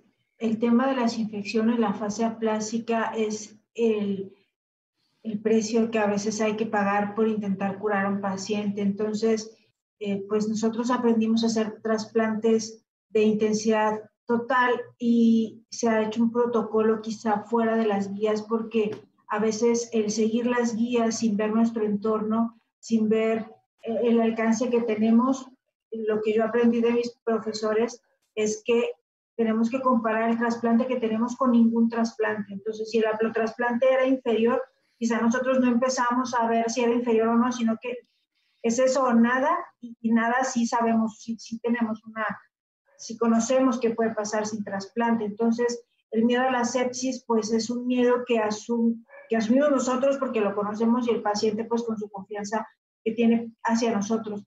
Lo que está establecido es que la procalcitonina es un marcador temprano de bacteremia. Entonces, cuando podemos, es decir, fuera del seguro social, hacemos procalcitonina diario y vemos cómo de pronto el marcador empieza a subir sin que el paciente tenga ninguna sintomatología. Cuando ya hay sintomatología de sepsis, pues estamos tarde. En el seguro social no hay procalcitonina, quisiéramos utilizar la proteína C reactiva como un marcador más indirecto, pero a veces incluso esa no la tenemos. Lo que hemos hecho siempre, lo que hemos hecho desde siempre, lo que se debe hacer desde siempre, son hemocultivos seriados. De hecho, el Bacaler no necesita pico febril, estrictamente tiene sus neutralizantes de antibiótico, entonces no le voy a quitar el antibiótico para ver si tiene o no bacteremia, entonces se hacen los hemocultivos seriados. Nosotros no podemos hacerlo quizá como quisiéramos, pero sí hacemos cultivos de todos los sitios que se puede cada semana de manera rutinaria, es decir, al azar. Claro, si hay fiebre y el residente está abuso, nuestros residentes son fantásticos, pero luego se cansan y se les pasa el pico febril y entonces hay un problema. Pero en pico febril es mandatorio, la enfermera sabe que tiene que tomar el hemocultivo, pero pues está el protocolo de neutropenia febril con terapia empírica y estar siempre viendo cuál es la flora, no solo del hospital, sino de nuestra área, qué estamos generando. Y el asunto también sería que los hongos son un poco porque no tenemos biomarcadores, los antifúngicos tienen espectros distintos, entonces hemos utilizado, como ustedes saben, la fotericina de oxicolato como profiláctica fuera de toda guía, pero no tenemos las barreras físicas tenemos un vidrio, 2 vidrios nada más, entonces utilizamos anfotericina para evitar la sepsis generada por hongos, porque como damos antibióticos quizá a la primera fiebre, tenemos que dar antifúngicos fuertes y los antivirales de manera empírica porque tampoco tenemos tantas muestras. Entonces no hacemos el citomegalovirus 2 veces por semana como mandan los reglamentos, hacemos cada vez que nos podemos subrogar, pero entonces tenemos que estar dando infusiones de inmunoglobulina, quizá de hecho los antivirales se dan hasta la reconstitución inmune y bueno, luego me preguntarán qué reconstitución inmune, y para nosotros es la capacidad de ir a trabajar sin morirse. El paciente ya se le acaban los días de incapacidad predichos por el Seguro Social, entonces tiene que ir y vemos neutrófilos, linfocitos, a grosso modo no tenemos tanta sintomatología para decir que ya tiene reconstitución inmune, entonces a veces cuando se van a casa tienen quizás sobreprofilaxis y algunas medidas y en lo que le da fiebre y llega al hospital, pues empieza a tomar. Esto en lo que llega, no podemos ser tan ortodoxos porque perderíamos pacientes siguiendo las guías. En cuanto a transfusión sanguínea, se sabe... Antes, Wendy, yo quisiera, dado que lo tocaste y valdría la pena, porque hay una pregunta relacionada. Dice, ¿qué profilaxis para infecciones se utilizan? Tanto para infecciones virales e infecciones micóticas, y bueno, no solamente es la profilaxis, y si das profilaxis, ¿cuál es la incidencia? ¿Qué tan frecuente es que tú tengas este tipo de procesos infecciosos en pacientes que han recibido trasplante, particularmente plurimétrico? Claro, la profilaxis desde el día 1 infundiendo la médula y al otro día en haplotrasplante a veces no hay neutropenia, pero la linfopenia es brutal porque la ciclofosfamida post-trasplante eso es lo que hace, y el acondicionamiento es linfoablativo. Entonces, el no tener linfocitos, aunque tenga unos 4.000 neutrófilos, no está padre. Entonces, tenemos que dar trimetooprim con sulfametoxazol, desde siempre, tan antiguo y tan bueno y tan eficaz, aciclovir, 500 miligramos por metro cuadrado, y les digo que damos la anfotericina de osicolato porque no podemos hacer el galactomannan semanal, no podemos hacer beta-glucano. Es muy raro que alguien tenga la capacidad de mandar estas pruebas. Bacteria, virus y hongos. Es bacteria, virus, hongos, injerto. Eso es lo que recién ve. Claro, y damos la inmunoglobulina para mantener IgG más o menos de 4 gramos, pero nadie la tiene. Entonces, en lo que estamos esperando los estudios, damos dosis de inmunoglobulina cada semana y ya en el post-trasplante, si de pronto hace hipogamaglobulinemia, damos. Pero en trasplante de mieloma múltiple damos, incluso en el post-trasplante, inmunoglobulina. No hay una fuerza de referencia de que esto se deba hacer, pero los pacientes quizá están sobretratados y lo que no queremos es que se mueran porque salen de la consulta y se suben al camión y no llevan N90 y nada. Las barreras, lavado de manos todo el tiempo, insistir en la dieta estéril, entonces a veces comen organolépticamente basura porque todo lo que comen es hervido y vemos que tengan reloj, sabe usted contar 20 minutos, lo pone a la lumbre, 20 minutos apenas enfría y se lo come. Y exacerbar las medidas de higiene habituales. Okay, y la otra pregunta, bueno, igual Wendy, pero bueno, me gustaría también que la doctora nos comentara, bueno, ¿qué hacer? Digo, hay una pregunta, pero valdría la pena porque creo que esto se da y es una práctica que a veces hay un abuso de la parte transfusional del paciente hematológico y a veces como que no valoramos que esos pueden ser candidateables a ser trasplantados. ¿Cuáles serían las recomendaciones? Son 2 preguntas que nos hacen sobre el soporte transfusional que debe de recibir un paciente desde inicio, y siempre yo creo que la vista que tenemos que tener que ese paciente potencialmente puede ser trasplantable. Entonces, ¿qué deberíamos de hacer en ese caso en el aspecto transfusional? El médico, el clínico, sea hematólogo o no, frente a un paciente que potencialmente puede llegar a trasplante. En México es bien complicado saber que un paciente realmente va a llegar a trasplante. Las enfermedades hematológicas tienen muchas indicaciones para trasplantarse. Entonces, sabemos que el único factor que podemos modificar los hematólogos es el tiempo para llegar al trasplante. Porque está muy fácil que yo le diga al médico que tiene la anemia plástica, pues no lo transfundas. Y entonces llega con 1000 plaquetas con daño cerebral. Y que venga de Chiapas, Tabasco, que le diga yo, pues no lo transfundes si no lo irradias y si no filtras. Entonces, bueno, nosotros tenemos problema con el AIDS. No queremos tener AIDS porque no tenemos capacidad para tratar AIDS, no tenemos ruxolitina y ibuprofen, no tenemos muchas cosas, entonces irradiamos todo porque la irradiación para nosotros es muy barata. Todos los productos los irradiamos, toda la gente que usa timoglobulina se irradian sus productos, pero el punto es trasplantar rápido. En la comunicación trasplantólogo-médico, es decir, que nosotros no dudamos mucho en cuanto un hematólogo nos dice el paciente necesita trasplante y nosotros podríamos recibirlo, lo trasplantamos lo más pronto, porque esa es la única manera en que se evite el exceso de transfusiones.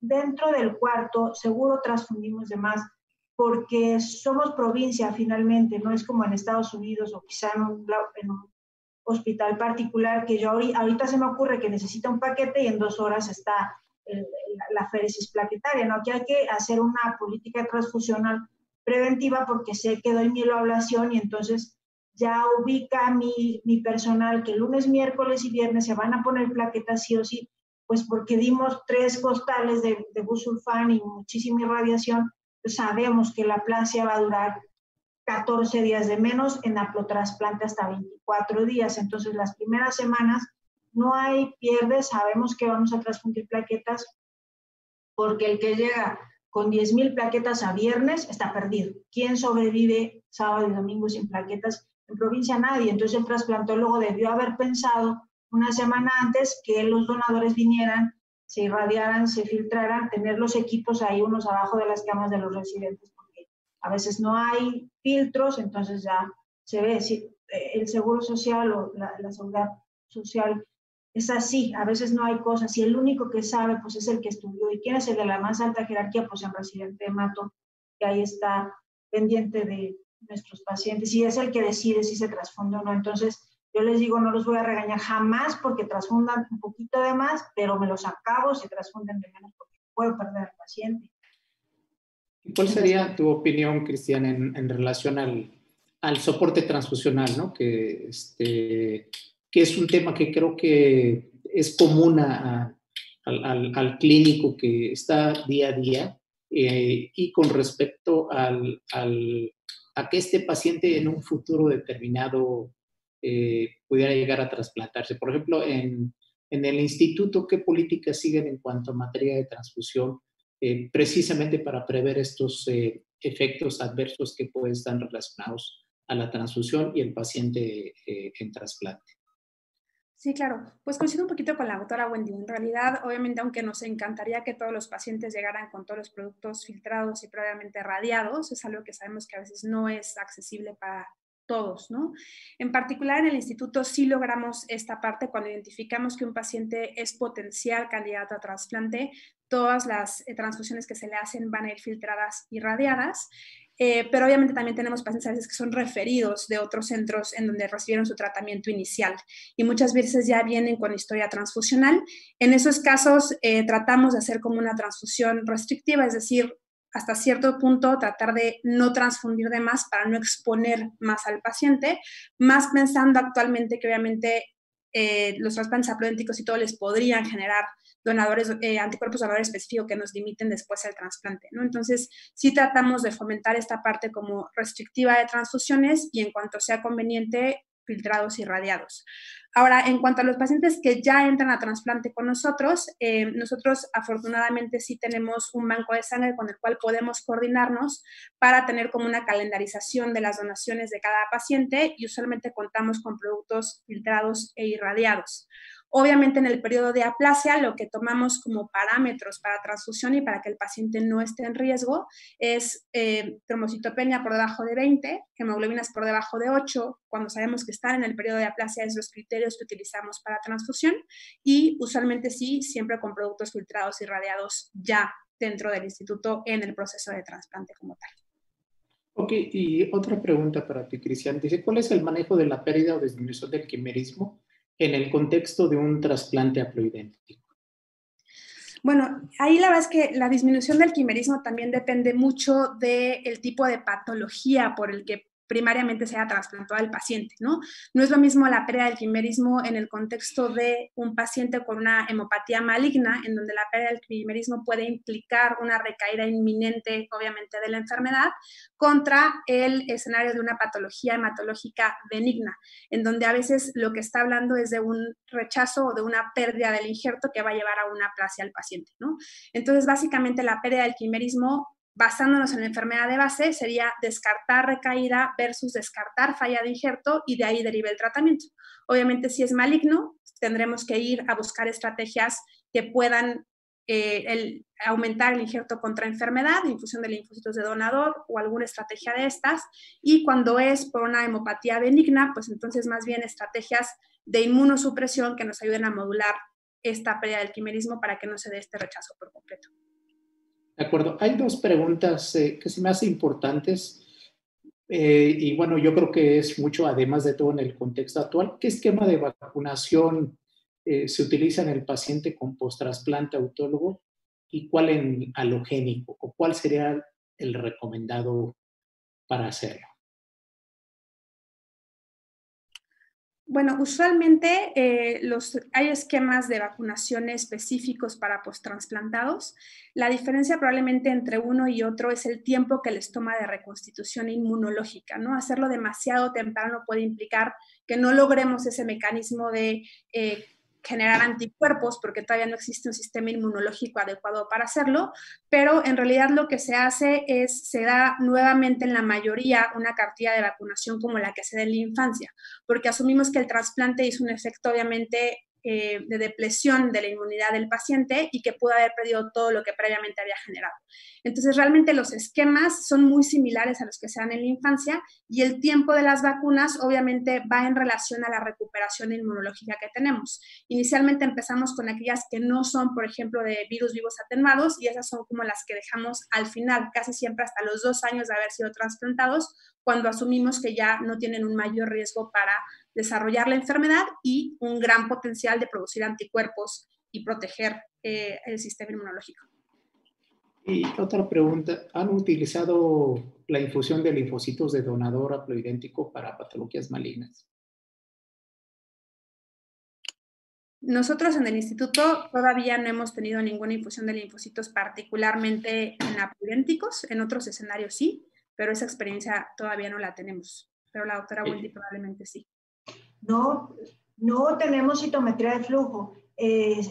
Bueno, me tocó el tiempo antiguísimo en donde la infusión de linfocitos era la manera de recuperar las quimeras y los resultados son catastróficos. Eran clínicamente muy feos. Entonces, no podemos, no tenemos la capacidad porque no tenemos inmunofenotipo y si acaso haya que retrasplantar, quizá más bien infundir nuevo injerto. Pero es bien complicado porque rescatar a alguien que ha perdido la quimera a trasplantar a otro paciente que tiene muchísimas más posibilidades de sobrevida, es bien feo decirlo, pero en provincia a veces la jugamos de Darwin.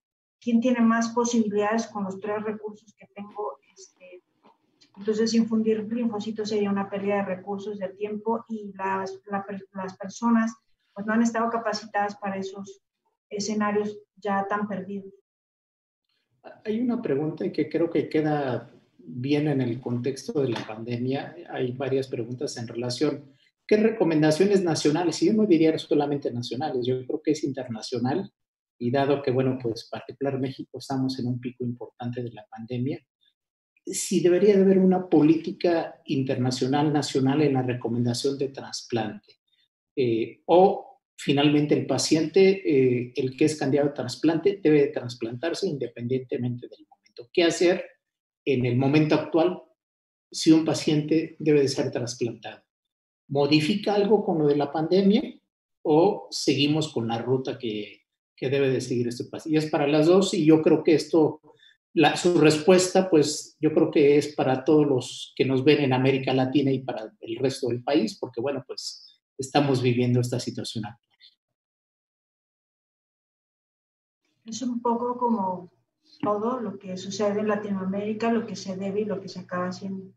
Vimos estamos viendo todos los días webinars de Estados Unidos, de Europa, que nos ayudan a saber lo que tendríamos que poder hacer y Nueva York no tiene ningún problema, han bajado 1%, 2% de trasplantes, tienen manera de tener áreas libres y seguras.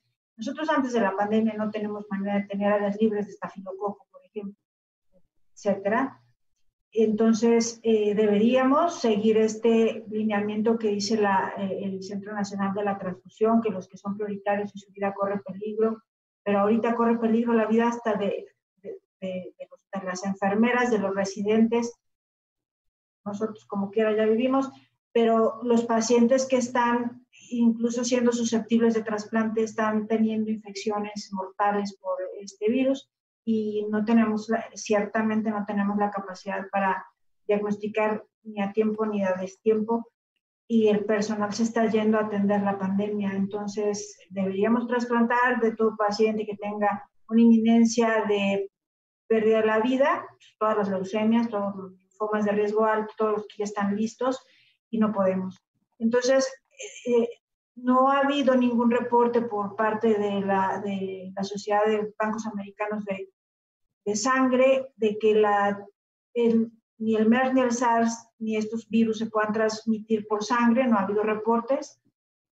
Entonces, lo que se está recomendando es el que pueda criopreservarse, que se criopreserve, para que en cuanto exista algún momento que no tenemos ni idea cuándo pueda ser, ya podemos trasplantar, tengamos ya todas las cosechas listas, la gente, estamos hablando de enfermedades linfoproliferativas de bajo crecimiento, tener ya sus seguros de vida, sus médulas ahí guardadas, pero en la práctica esta recomendación de pues guarde la médula cosechada para APLO en criopreservación. Yo para empezar no tengo criopreservación, estoy molestando a los amigos de la raza. Por favor, paciente por paciente, son muy gentiles y estoy sobrecargando sus trasplantes de ellos en criopreservaciones. Entonces, ¿qué podemos hacer? Pues no lo sé. Yo creo que los que van a sobrevivir son los que se van a trasplantar.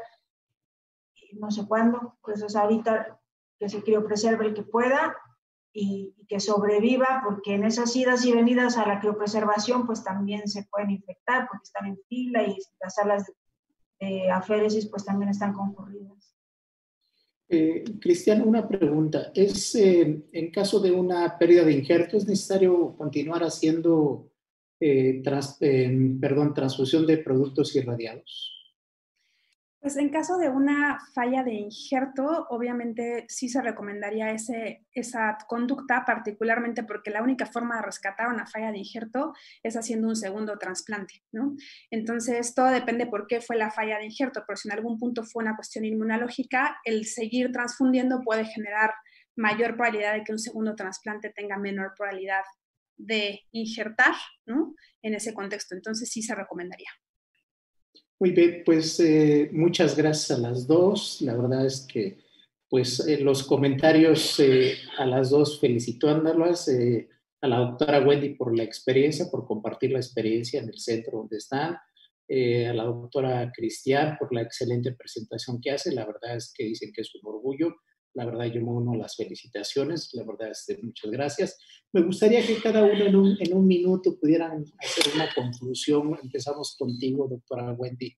¿Cuál sería el mensaje, como decíamos, más que para llevar a casa, cuál sería el mensaje para llevar al hospital sobre el tema del día de hoy, doctora Wendy? Sí, el mensaje para todos los doctores y profesionales de la salud es ser hombres y mujeres de su tiempo, hacer lo mejor que puedan aquí y ahora con lo que tienen, tomar todos los conocimientos de todos lados, pero aterrizar en dónde estamos, quién es nuestra gente, cuál es nuestra genética y qué es lo que podemos. Y hacer lo mejor que se pueda y romper con el statu quo. Lo que está, quizá no está bien, hay que hacerlo mejor y tratar de hacer siempre lo mejor y no morir hasta cambiar lo que había antes. Muchas gracias. Doctora Cristian, por favor. Claro. Pues bueno, yo creo que en relación a trasplante en México es algo que todavía tiene mucho campo de crecimiento. Creo que es un terreno que incluso como hematólogos a veces no exploramos lo suficiente y que aún hay mucho como por hacer en ese campo, ¿no? Obviamente, como dice la doctora, tenemos muchas limitaciones todos por infraestructura, por personal, por acceso a medicamentos y otras cosas, pero finalmente el ir viendo qué avances hay en otro lado y qué cosas podemos ir adaptando a nuestra sociedad y a nuestras condiciones en particular, creo que es algo muy importante que es lo que va a derivar en que podamos ofrecerles mejores desenlaces a nuestros pacientes a largo plazo. Muchas gracias. Antes de cederle la palabra a nuestro presidente, el doctor Óscar Hernández Zamudio, yo quisiera, informar que tenemos 825 personas nuevamente en línea y tenemos un poquito más de 50 personas. Casi podemos decir que tenemos cerca de 900 personas siguiéndonos, que para nosotros consideramos ser un tema tan específico, creo que ha llamado la atención. Tenemos, y repito, muchos colegas que nos siguen de diferentes partes de América Latina, para lo cual me voy a permitir en la siguiente el mensaje a los profesionales de América Latina que nos siguen y nos escuchan. En primer lugar, darles las gracias. Por supuesto, pues a los de casa que son de México y a todos los colegas que nos siguen prácticamente de todos los estados. Y por supuesto, no quiero omitir, pero nada más voy a mencionar los 5 más numerosos. Aparte, por supuesto, de la Ciudad de México, que es la capital y por supuesto la ciudad más poblada. Estado de México, Michoacán, Puebla, Jalisco, Veracruz, Oaxaca, Nuevo León y bueno, un poco Guerrero fueron los estados que más nos estuvieron acompañando el día de hoy y bueno, sin obviar que por supuesto nos siguen de todos lados. Y nos gustaría como AME, el mensaje es el agradecimiento a cada uno de los profesores que nos han seguido.